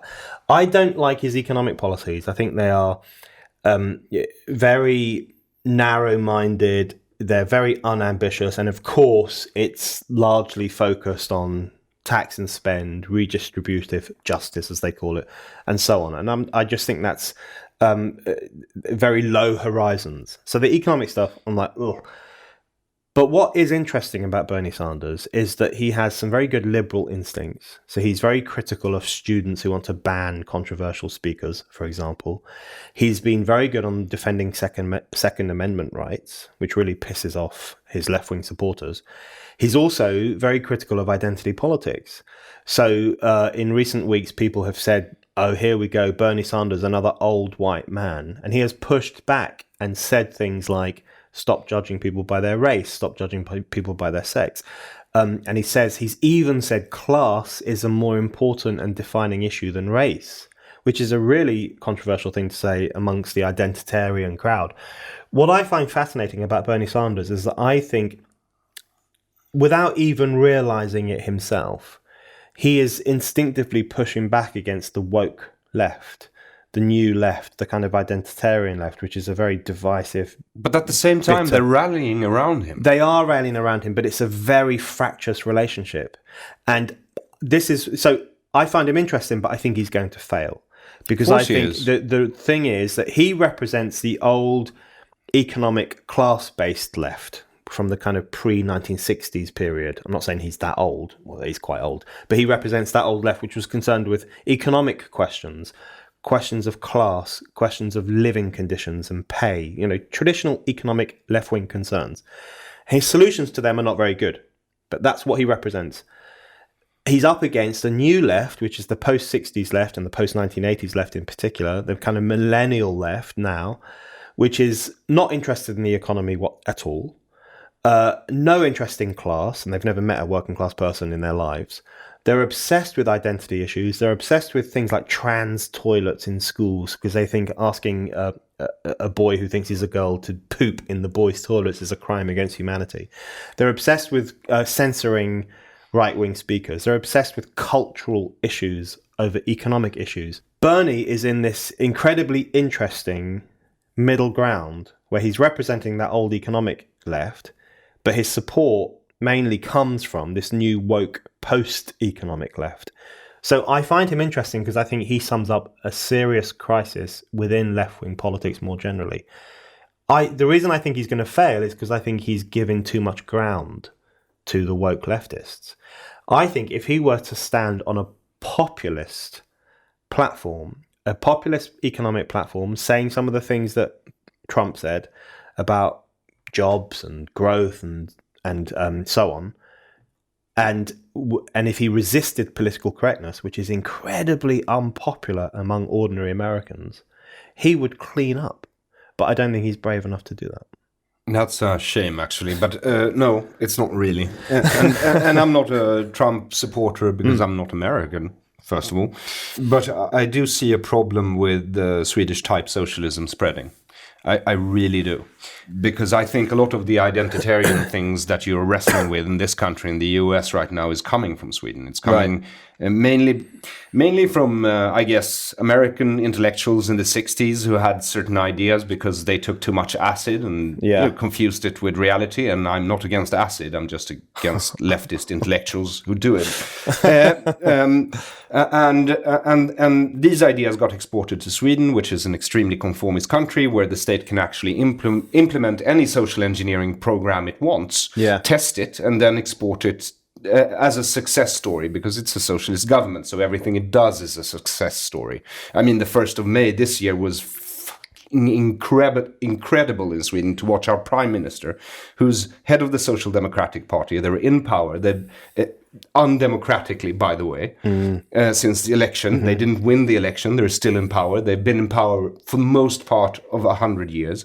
And he's standing there and he's saying everything that's wrong with society, as if though he's the underdog applying for the position of the premiership. Yes. And it's insane. But Sweden plays a central role in all of this stuff because I love Sweden. I know you do. I love Swedish people. I love going to Sweden, and I think it's a fascinating place, and etc., etc., etc. But it's also historically very interesting and sometimes quite problematic. And one of the things that happens with the Western European left, particularly in Britain, is that for a very long period of time they held up Sweden as the great model. I mean, the Swedish model is all that they went on about, and basically they meant that a big state, a kind of quite controlling state, a welfarist state, and a consensual, as they saw it, you might call it conformist, political culture. That's actually the thing they most liked about Sweden, because they hate it when pesky people are putting their hands up and saying, oh, I disagree with this, or I don't like this, or I'm not going to vote for the Labour Party this year because they've pissed me off. They hate that. So one of the things I think they most liked about Sweden is they saw it as a consensual, conformist country, and they really envied that. But this is where I think Sweden is interesting. I mean, it's interesting in general, but this is where I think it's newly interesting, which is that Swedish model talk doesn't work anymore, because even in Sweden, there are populist rumblings. Now, I know that they take a different form than they do in other parts of Europe, and they might not be as successful as they have been in other parts of Europe, because Sweden has that solid state socialist tradition. It's a totalitarian state. Right, but there's a slowness built into the system. Yes, exactly right. A slowness built into the system. And we have a similar problem in the UK, in fact. Our party political system is very old and very established and has deep roots even in society. So dislodging it is proving very difficult, although it is happening bit by bit. And Sweden, I think, is like that too. But even in Sweden, even in the model country, even in the country that every European bureaucrat points at as a heaven, there is upset. Of course, it's crashing. It's crashing. There's Sweden Democrats, there's the immigration crisis, there's people saying... Our currency has fallen 22% since the election. Right, so... That's like a coup. So things are happening. The question is, this is the big question, who will capitalize on that and who will push it in an interesting direction? It seems for the time being, it will partly be done by the Sweden Democrats. Will other voices emerge?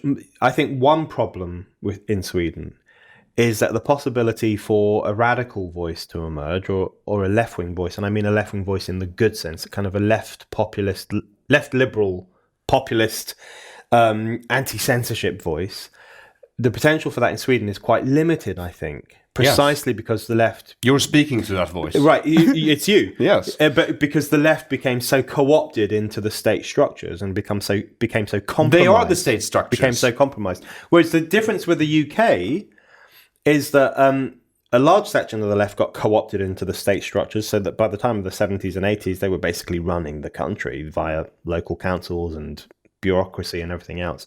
But there was always a very significant section of the left that was outside of that, the Trotskyist left, the anti-Stalinist left, the anti-Soviet Union left, which was quite influential for a period of time.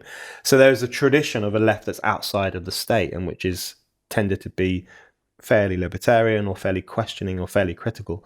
Sweden, I think, has less of that. But I'm excited about Sweden because I think if populism were to come to Sweden in any kind of significant way, it would cause almost as much upset in Europe as Brexit has, precisely because Sweden has always been their go-to example.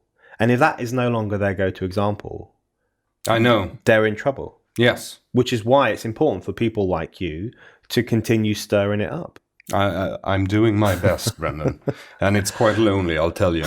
No, I think we're actually sort of...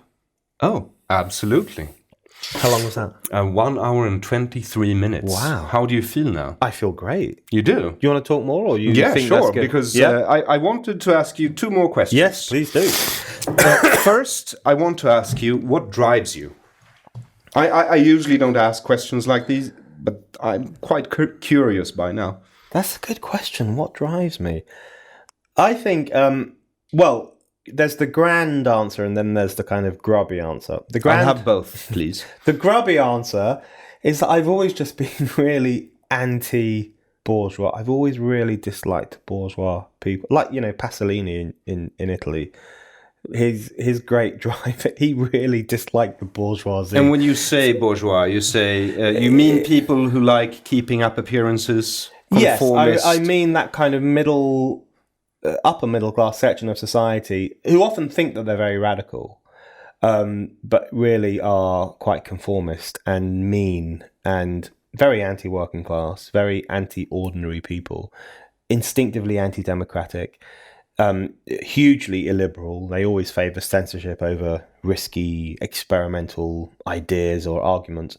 That layer of society. I was reading recently that Pasolini, even in the 1968 revolts, he wrote a very contrarian piece in an Italian newspaper saying that he sympathised more with the police than the protesters. Now, I wouldn't go that far because I don't like the police very much, but his argument was that the police were the sons of the working classes and they get a very bad pay, whereas the protesters were the sons of the bourgeoisie and of professors, and they were there punching working class policemen in the face. I just thought it was such an interesting way to understand. I don't agree entirely with it, but I thought it was very interesting, and it really brought home to me, I just can't deny it, that one of the things that does drive me is that instinctive dislike of that section of society. But then that's the grubby answer. The grander answer, I guess, is that I do really think democracy right now is the most important issue. I really do think it is, because so much hinges on democracy. So firstly, it's the only means through which ordinary people who have no power whatsoever can have a say. The reason it's important for ordinary people to have a say, firstly, because people should be equal, should have an equal say, blah, blah, blah, but that's quite abstract. It's also important because ordinary people tend to have very different views from the liberal supposed elite. They have different views because they experience society in a different way. They don't live in the same academic and political bubbles. So they are skeptical of political correctness. They are skeptical of the idea that the welfare state should look after every aspect of their lives. They tend to have a genuine, natural, well-founded skepticism of what passes for political opinion. That's why democracy is so important, because it brings into the political realm voices which are very different to the ones that you and I don't like. You know, the Guardianista voice, or the kind of the Guardianista actually sums it up, right. I think. So that's why. So Australia is really interesting because Australia has compulsory voting. Now, I'm against compulsory voting because I don't think people should be compelled to do anything they don't want to do. But an interesting byproduct of Australia having compulsory voting, which means everyone in the country has to vote, is that politics there is radically different because politicians have to appeal to all sorts of people, including people who don't live in the kind of comfortable chattering class circles, but who live in the bush or in the suburbs and who are utterly non-politically correct, who don't think climate change is a real thing, who think immigration needs to be tightly controlled, who think freedom of speech is more important than protecting some feminists' feelings. Those voices have to be incorporated. So that's why democracy is important. And I really do think that defending democracy is the most important thing. The other good thing about defending democracy, and this pertains to the libertarian issue and the individualist issue. Then I don't need to pose my second question. Yeah, right. So the other important thing about is that you can't have democracy without freedom of speech. Because in order for democracy to work, people have to have the right to stand in elections, to form political parties, to publish political pamphlets, to make political arguments, to sell political newspapers. Democracy only works if we have freedom of speech. So I always bristle, because a lot of libertarians will say to me that individual liberty and democracy are contradictory phenomena. And I've never bought that idea. Because why would they say that? Because they think that the tyranny of the majority, which is how they understand democracy. That's not democracy. No, but they think that that's a threat to minority rights. And this is a big thing in American libertarian circles. Huge thing. Yes, first of all, America is a republic. So it's not. It's a federal republic. Mm-hmm. It's not a democracy in that sense. And second of all, Western liberal democracy, the entire idea is protection of minority, not majority rules. Majority rules is something else. That's mob rule. But the thing is, but see, this is the issue I have is that I think democracy is probably the best political idea mankind has ever had, and the most radical. And you can tell it's the most radical because even now it's controversial. And I know this because I've spent the past 3 years... But wouldn't you agree that the idea of democracy is that the majority cannot enforce their will on the minority? And the smallest minority is the individual. Yes. I think, yes. So the minority and the individual, right down to the individual. I mean, John Stuart Mill makes this point. John Stuart Mill said, if 1 million people have one opinion and one person has the alternative opinion, those 1 million people have no right whatsoever to impose their opinion on the individual. I completely agree with that. But the thing about, so the majority cannot curtail the rights of conscience or the rights of speech or the rights of religion or anything else off the minority. Completely agree with that. That's not acceptable, and we should not have that kind of society. However, the majority rules in the sense that if a majority of people choose a particular political party or a particular political system or a break with the European Union, then that has to happen. And that doesn't mean enforcing your will on them. I mean, I suppose it can be interpreted as enforcing the majority will, because there will be a minority who don't like it, etc. But that's not the same. It's not the same thing. It's not the same. But see, you're right. It's not the same thing. And the problem that I have come up against, and lots of Democrats have come up against over the past 3 years in the UK, is that people say it's the same thing. And they will say that because 17.4 million people voted for Brexit and 16.1 million voted against it, if we enact it, those 17.4 million are imposing their will on the 16.1 million. It's not true. And another key thing about democracy is the consent of every member of society to live by the final decision for a period of time. And which is also dependent on freedom of speech, yes. So that you have... You can argue against it, you can... Rational debate, and what we get from Britain in Sweden is that the Brexiteers all lied. Yeah, they all lied throughout the entire campaign. And that's why you all have gonorrhea now. That's why. But, you know, it's such bullshit. It really is bullshit. You know, both official campaign groups, both the official Leave campaign group and the official Remain campaign group, definitely told a few lies, definitely didn't cover themselves in glory in the way in which they campaigned. That's true. But the idea that people were primarily influenced by those groups is untrue. And there were so many polls showing this. There were so many polls asking Leave voters what was the biggest influence on your decision to vote Leave. And those official groups came way down the list. So did the media as well, in fact, and so did politicians. Top of the list tended to be friends and family, workmates, views I've held for a long time. People have been Eurosceptic in this country for a long time. I saw the film that the HBO did with Benedict Cumberbatch. Yes. And I quite liked it. Yeah. But I found it so strange because in Sweden, everyone was so upset with this Cambridge Analytica thing. And they were marketing for people who hadn't gotten political ads for years. And I was like, yeah. What's the problem here what's exactly? the problem?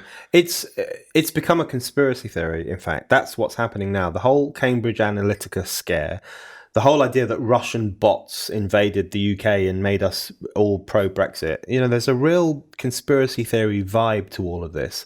And it's incredibly insulting to ordinary voters because the presumption is that they're so gullible and so suggestible that they see one Facebook meme and suddenly they're out saying, I hate the EU. It's ridiculous. And the truth of the matter is that people voted against the EU because they want to leave the EU. It's so uncomplicated. And this idea that they were brainwashed into doing it or hoodwinked into doing it by demagogues or adverts or whatever is an anti-democratic libel against the people of Britain. And it's the exact same argument that was used by people who opposed the Chartists. The Chartists were a group in the 1840s who campaigned for the right of working class men to vote. The thing that was always said to them is, well, working class men are too stupid, you idiots. They can't have the vote. They don't know what they're doing. It's the same argument that was made against the suffragettes in the 1910s. We were told that women were too visceral rather than rational. Were incapable against Jews, and against black Jews people. And blacks, all of them. It was always said that they were too emotional or visceral or backward or uneducated to have the right to vote. And I've always liked the argument that was made by the Chartists. The Chartists are my heroes in many ways. They campaigned for working class men having the right to vote, which we did in the 1840s. We didn't get it, by the way, until 1918. That's the year in which women finally got the vote, women over the age of 30. Everyone always forgets that it's also the year that working class men got the vote.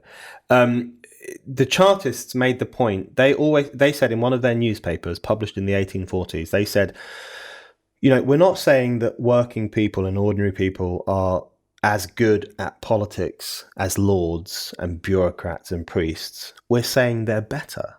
And the reason they're better is because they live in society in a way that those other people often don't, in their ivory towers or in their cathedrals or in their political bubbles. They said working people, ordinary people, the uneducated people, the people you think are pieces of shit, are actually often better placed to make big political decisions and better placed to take part in political debate and better placed to decide the future of the country because they understand society better than you do. And I think that's a truer argument today even than it was back then, because we currently live under political establishments and bureaucracies which are completely out of touch with life. Yes. Completely detached from society. I mean, physically detached in the case of Brussels, which is this kind of oligarchy full of people who've never been to Rent seekers who've never been to Gothenburg or Stoke in England or Bordeaux in France. They've never been to these places. They have no understanding of these places. They have no understanding of the people who live there. I would sooner trust the first 10 people I meet outside of this building walking through the streets to negotiate our exit from the EU than I would 10 people who'd been educated at Oxford University and have worked in Parliament for the past 20 years. Because I think we tend to underestimate the wisdom of ordinary people and the fact that their instincts are usually very good. Well, I don't agree with you. I do think people are quite stupid, but I worked at Swedish state television, and this was my first reality check because when I was quite young, this was, 15 years ago. Yeah. And I came in with the notion that I thought everyone was stupid. And then I realized that, maybe they're stupid, but they're not as stupid as the people working in this building. And they're definitely not as stupid as the people working in this building think that they are. So we kind of agree. Yeah. Because, I just come from the other direction. So you come from the fact that they're not as stupid as people think. And I agree with that. And I would say they're far more sensible than people give them credit for.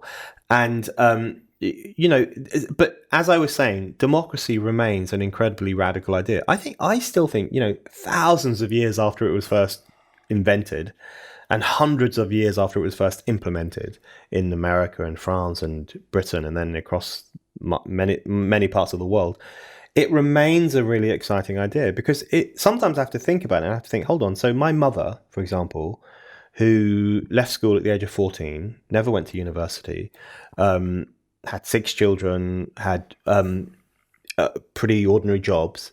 It's amazing to think when it comes to election time, she has the exact same power as Richard Branson or anyone else who's incredibly wealthy and is used to having an enormous amount of power.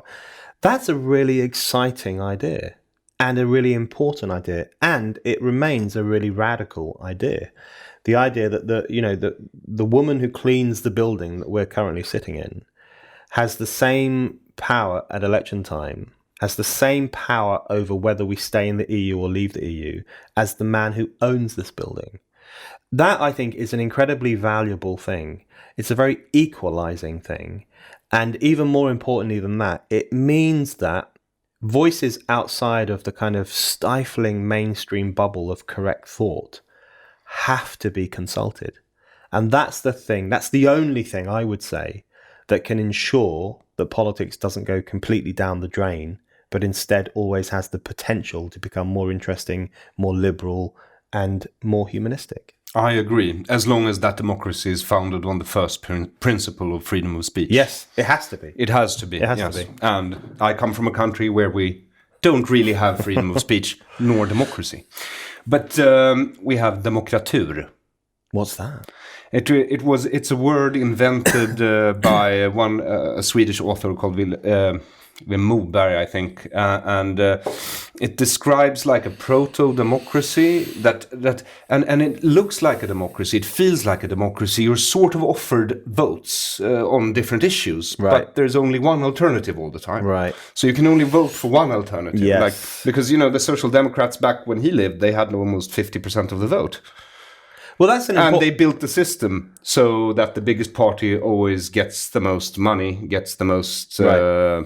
They own pretty much our version of the BBC, the Swedish state television, that drowns out other voices. And See, that's a really important point because the franchise only really has meaning if there's real choices to be made. Yes. Because if you are technically franchised, i.e. you have the vote, but there's no real alternative to vote for, then it starts to become pretty meaningless. The problem, of course, is I think some people look at that fact, and it is indeed a fact, that often the choices between parties is incredibly limited, and they say, oh, this proves democracy is a sham, which I think is the wrong conclusion. Well, maybe they should look to Russia, where they have elections, but only Putin. Right, that's right. And I think the conclusion that ought to be drawn is that what we need is to re-energize political life in order to give people real choices.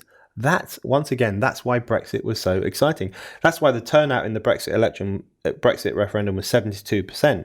Now, I know that doesn't sound high to some Europeans, but that's high in Britain. In some of our recent elections, it's been 60%. And also, countries that present numbers with election turnout in the 90s and hundreds are usually not democracies. It's usually not democracies, no, especially if the winner gets 96% of the vote, and you always think that's a bit suspicious. Yeah. But the Brexit vote, I would argue, it's the first time since we got the franchise in 1918 or 1928, if you include women under the age of 30 who got the vote in 1928. So we've had the vote for everyone in this country for 90 years, 91 years, whatever. It's the first time in that period where we had a choice that would not just decide who is in Downing Street, making pretty small decisions, but how the whole country is organised, constitutionally, politically. Every facet of the organisation of this country was suddenly entrusted to us. So what happened is the political establishment, for the first time, outsourced its sovereignty to the people. And people grasped it with both their hands and said, this is thrilling, and we're going to say, change everything. So that is a reminder of how radical and important democracy is, but it depends upon having a real choice.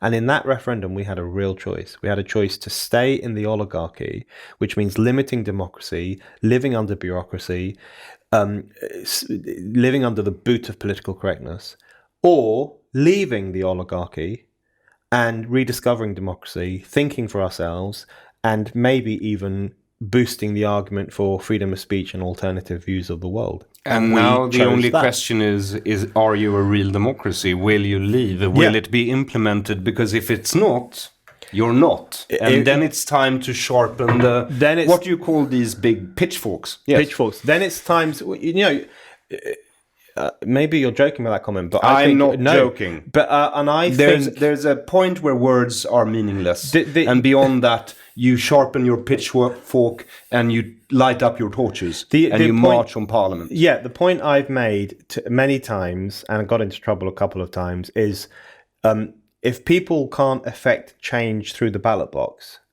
what are they meant to do? Are they meant to say, okay, that's fine, we have no rights? Or are they meant to take action? And there was a huge rally outside Parliament a few weeks ago, Brexit means Brexit rally, which I was one of the speakers, one of the most terrifying experiences of my life, speaking to 10,000 people outside Parliament.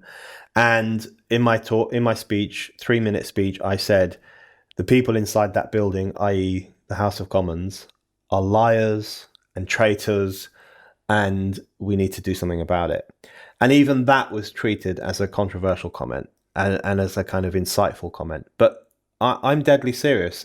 If Brexit doesn't happen, then democracy in this country is finished, and we have to think of new ways to effect political change.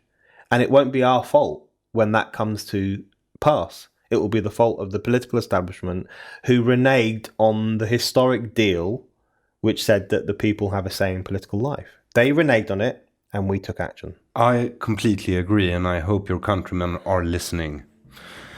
I hope so too. Thank you for participating, Brendan O'Neill.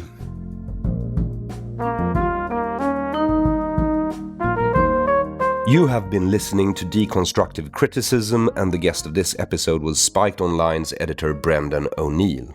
You can find his work on Spiked Online. He also has his own podcast, The Brendan O'Neill Show, available where podcasts are found. And the links to his social media can be found at my webpage www.aronflam.com.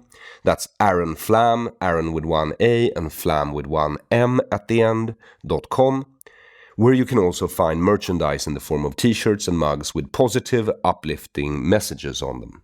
Also, they are quite stylish.